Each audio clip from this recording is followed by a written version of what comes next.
भूखी माँ का श्राद्ध, दिल छू लेने वाली कहानी। माया के घर आज भोर से ही चहल पहल थी। घर में एक तरफ साफ सफाई का काम चल रहा था, वहीं दूसरी तरफ व्यंजन बन रहे थे।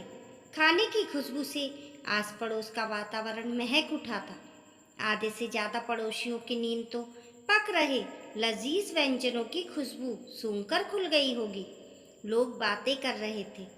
आज राकेश की माता जी का श्राद्ध है। राकेश हर साल पितृपक्ष में माँ के श्राद्ध का कार्यक्रम धूमधाम से करता है। ऐसा बेटा तो नसीब वालों को ही मिलता है। जहाँ कुछ लोग राकेश की तारीफों के पुल बांध रहे थे, तो कहीं कुछ दबी जुबान में माया और राकेश को लेकर कुसर कुसर करने में जुट गए। सुबह के 11 बज चुके थे। राकेश के घर के बाहर कतार लगने लगी। पहले ब्राह्मण के खाने की व्यवस्था जोरों पर होने लगी। ब्राह्मणों को दान देने के लिए राकेश ने कपड़े और फल खरीद के रख लिए थे। वह कहा जाता है ना, पितृपक्ष में जो कुछ ब्राह्मणों को दान दिया जाता है उसका फल मृत आत्मा को मिलता है। पूर्वज प्रसन्न होते हैं। सुबह से शुरू हुई हलचल के बाद ब्राह्मणों के खाने का समय आ गया। सभी को आदर पूर्वक बैठाया गया और उन्हें भोजन करवाया गया। ब्राह्मणों ने भी जी भरकर खाया और जाते समय उपहार और दक्षिणा पाकर बेहद खुश हुए। सभी ने राकेश और माया को खुश रहने का आशीर्वाद दिया। सुबह से घर में चल रहे इस हलचल को राकेश का 8 साल का बेटा नेतिक देख रहा था। उसने अपनी माँ माया से जिज्ञासावश पूछ लिया, माँ, ये सब क्या हो रहा है? आज किसी का जन्मदिन है क्या? माया ने उत्तर दिया, आज तेरी दादाजी और दादी जी को खाना खिलाया जा रहा है। नैतिक ये सुनकर चौंक जाता है। वो बोल पड़ता है, दादाजी और दादी जी तो मर गए, आप उनको कैसे खाना खिला रही हैं आप? ये सुनकर वह नैतिक को चुप करने की कोशिश करती है। तभी नैतिक बोल पड़ता है, माँ, आप तो दादी को खाना नहीं देती थी।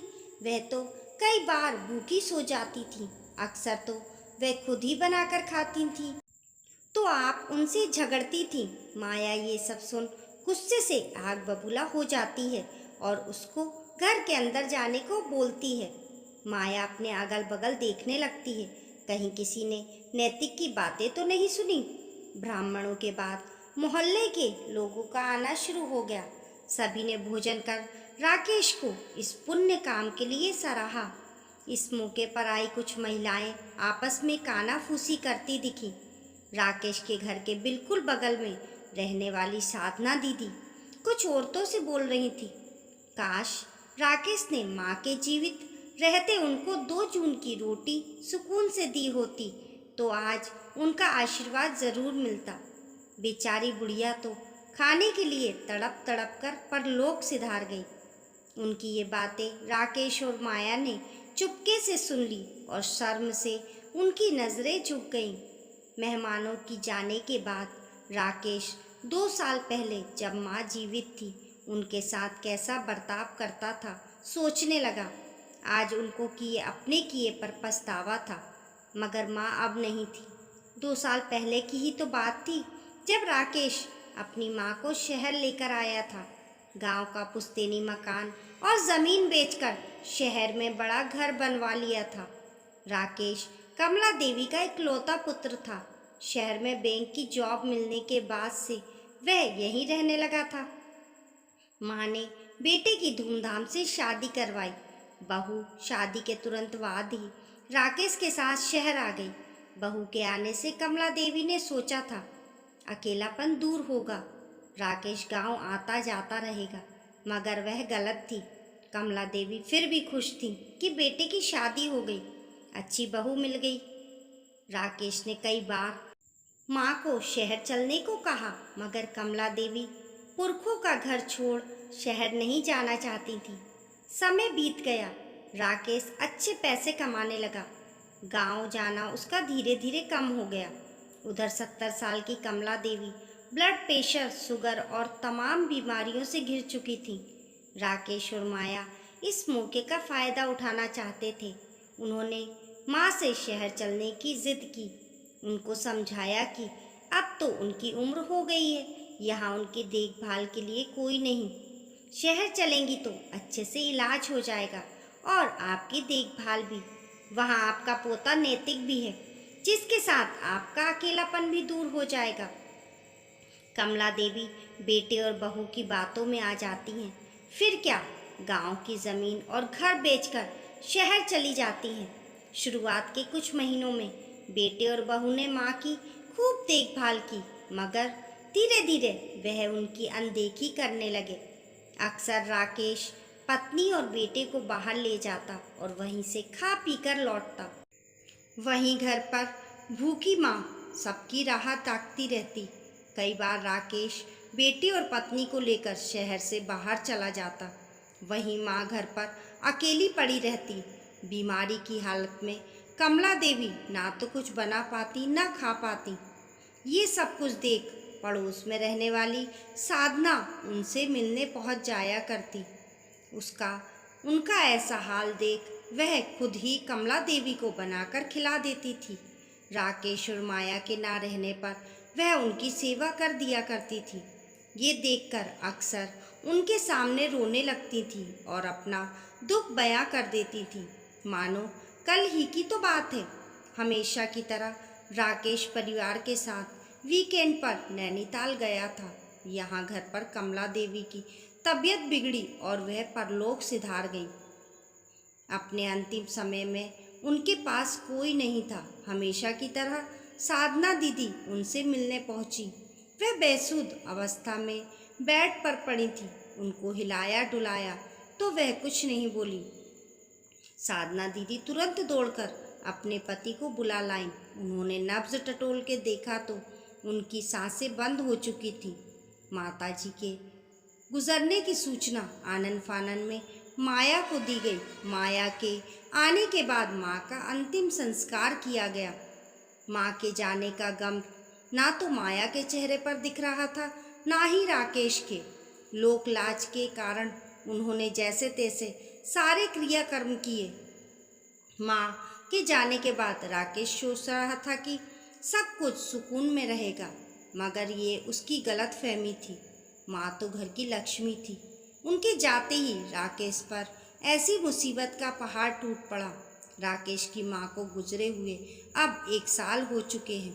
राकेश अपने कामकाज में व्यस्त हो गया। इधर माया दिन पर दिन पैसों को लेकर ज़्यादा लालची होने लगी थी। राकेश अब बैंक मैनेजर बन चुका था। अक्सर माया राकेश को अपनी पोस्ट का लाभ उठाने को कहती। उसके कहने के अनुसार राकेश लोगों से काम के बदले पैसे लेने लगा। दिन अच्छे गुजर रहे थे। माया के शौक बढ़ते जा रहे थे। किटी पार्टी, सिनेमा, आउटिंग पर खर्च बढ़ाने लगे। मगर किसी ने सही कहा, बुरे काम का नतीजा तो सामने एक न एक दिन ज़रूर आता है। एक दिन राकेश की काली करतूत का भांडाफोड़ होता है। बैंक उसे पर पैसों के गमन और घूसखोरी का आरोप लगाते हुए जॉब से सस्पेंड कर देते हैं।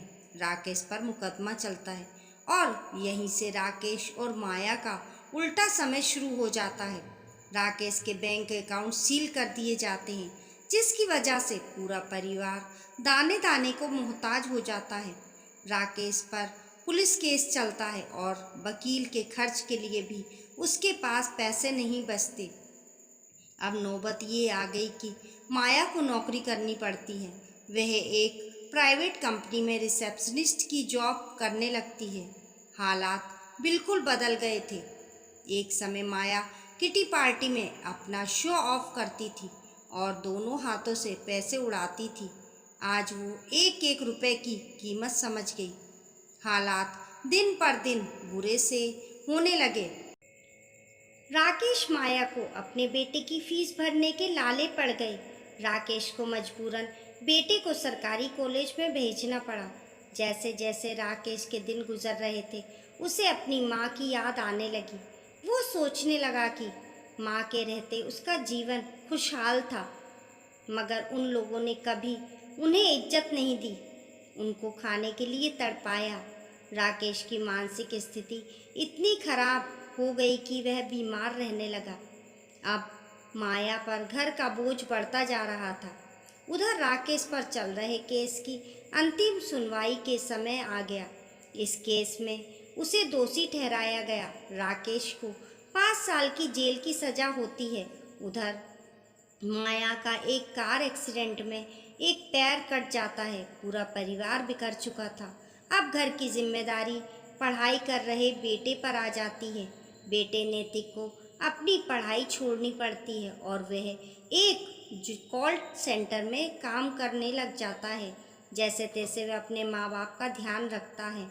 राकेश जो जेल में है, वह अपनी करतूत की सजा भोग रहा है और माया को अपनी करनी का फल मिल गया। मासूम नैतिक को दोनों के कर्मों की सजा मिल रही थी। कहते हैं ना कि कर्मों का फल हमें ज़रूर मिलता है, जैसी करनी वैसी भरनी। इसलिए दोस्तों, अपने माता पिता की जीते जी सेवा करें। मरने के उपरांत कितना भी श्राद्ध करें, उससे कुछ नहीं होता। दोस्तों, आपको ये कहानी कैसी लगी कमेंट करके ज़रूर बताइए। पसंद आने पर लाइक और शेयर करें। ऐसी ही शिक्षाप्रद कहानियों के लिए चैनल को सब्सक्राइब करना ना भूलें। मिलते हैं फिर एक नई कहानी के साथ। तब तक के लिए नमस्कार।